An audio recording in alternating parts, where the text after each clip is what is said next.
Ota-ona orasidagi farq ajoyib.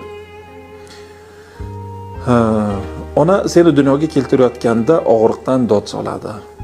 Ota bo'lsa seni ulg'aytirish uchun umr bo'yi zahmat chekadi.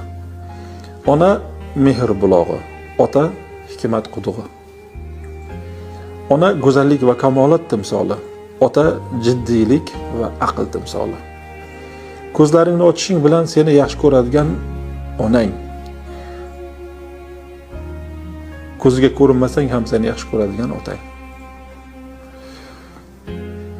Onang kasal bo'lsang yig'laydi. Otang yig'lasang kasal bo'ladi.